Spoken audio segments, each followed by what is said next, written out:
American നാവിക ഉപരോധം പരാജയപ്പെടുത്തിക്കൊണ്ട് Caspian കടൽ വഴി റഷ്യ ഇറാനിലേക്ക് വലിയ തോതിൽ സൈനിക വാണിജ്യ സഹായങ്ങൾ എത്തിക്കുന്നതായി റിപ്പോർട്ടുകൾ. ചൈനയേക്കാൾ ഉപരിയായി റഷ്യയാണ് ഇപ്പോൾ ഇറാന്റെ നിലനിൽപ്പിനും സൈനിക ശേഷിക്കും പിന്നിലെ പ്രധാന ചാലകശക്തിയെന്ന് രാഷ്ട്രീയ നിരീക്ഷകർ വിലയിരുത്തുന്നുണ്ട്.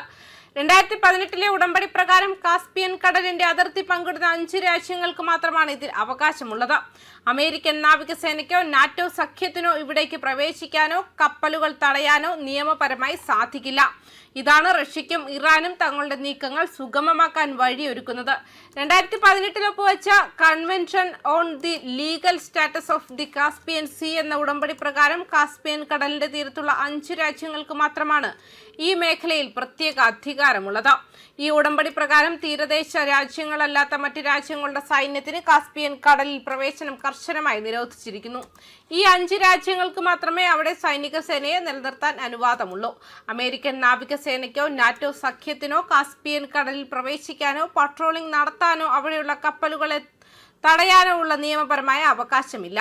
പഴുതുകളില്ലാത്ത ഈ നിയമപരമായ സംരക്ഷണം കാരണം അമേരിക്കൻ നയതന്ത്രജ്ഞർ കാസ്പിയൻ കടലിനെ ഒരു ജിയോ പൊളിറ്റിക്കൽ ബ്ലോക്ക് ഹോൾ അല്ലെങ്കിൽ ഒരു ബ്ലൈൻഡ് സ്പോട്ടായാണ് വിശേഷിപ്പിക്കുന്നത്.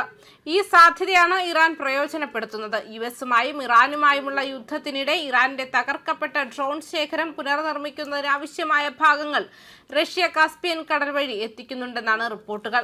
നിരീക്ഷണങ്ങളിൽ നിന്നും രക്ഷപ്പെടാനായി ഷാഡോ ഫ്ലീറ്റ് എന്ന് വിളിക്കപ്പെടുന്ന തിരിച്ചറിയൽ സംവിധാനങ്ങൾ ഓഫാക്കിയ കപ്പലുകളിലൂടെയാണ് ഇറാനിലേക്ക് സഹായം എത്തുന്നത്. കപ്പലുകൾ അവയുടെ സ്ഥാനവും സഞ്ചാരപഥവും വെളിപ്പെടുത്തുന്ന ഓട്ടോമാറ്റിക് ഐഡന്റിഫിക്കേഷൻ സിസ്റ്റം ട്രാൻസ്പോണ്ടറുകൾ ഓഫ് ചെയ്താണ് യാത്ര ചെയ്യുന്നത്. ഉപഗ്രഹ നിരീക്ഷണങ്ങളെ മറികടക്കുന്നതിന് വേണ്ടിയാണ് ഈ രീതി അവലംബിക്കുന്നത്. സൈനിക സഹായത്തിന് പുറമെ ഇറാന്റെ ഭക്ഷ്യാവശ്യങ്ങൾ നിറവേറ്റുന്നതിനും റഷ്യ വലിയ പങ്ക് വഹിക്കുന്നുണ്ട്. കഴിഞ്ഞ ജൂലൈ മുതൽ ഫെബ്രുവരി വരെയുള്ള കാലയളവിൽ ഏകദേശം 60 ലക്ഷം ടൺ ധാന്യമാണ് ഇറാൻ റഷ്യയിൽ നിന്നും ഇറക്കുമതി ചെയ്തത്. ഇത് മുൻവർഷത്തേക്കാൾ ഇരട്ടിയാണ്. കാസ്പിയൻ കടൽ വഴിയുള്ള ഈ ഇറക്കുമതിയാണ് ഇറാനെ നിലവിൽ പിടിച്ചു നിർത്തുന്നത്.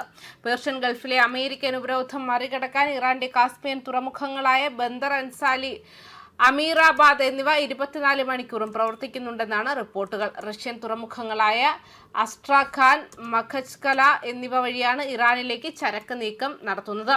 നേരത്തെ യുദ്ധത്തിനിടെ ഇറാന്റെ ബന്ദർ അൻസാലിയിലെ നാവിക ആസ്ഥാനത്ത് ഇസ്രായേൽ ആക്രമണം നടത്തുകയും ഇറാന്റെ കാസ്പിയൻ കപ്പലുകളിൽ പകുതിയോളം നശിപ്പിക്കുകയും ചെയ്തിരുന്നു.